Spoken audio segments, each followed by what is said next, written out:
19-year-old James Karak is one of the several South Sudanese former child soldiers fortunate enough to get another chance in life. After being released from the ongoing civil war, James is back in school and working as a tailor.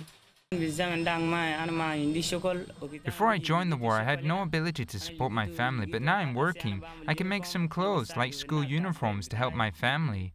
Fortunately, James's situation is not the only positive example. Many former child soldiers are reintegrating after fighting in one of the deadliest civil wars. Many of them are now being trained to be an animal health officer, which will guarantee them jobs in Sudan.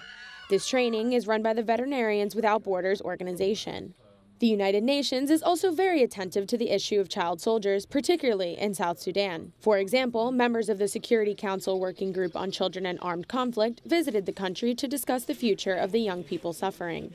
The war has taken a very, very big toll on the children of this country, and that scar remains deep. I think you also realize when you meet these kids and you see the work that is needed to fully reintegrate them, that there's a lot of resources necessary, a lot of time and patience, and some of those resources I think are still lacking, especially in people as we saw today.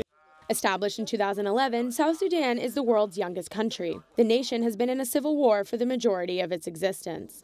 According to a U.S. State Department-funded study in 2018, an estimate of 382,000 people have died due to the conflict. There has also been a major refugee crisis in the region with the displacement of over 4 million people.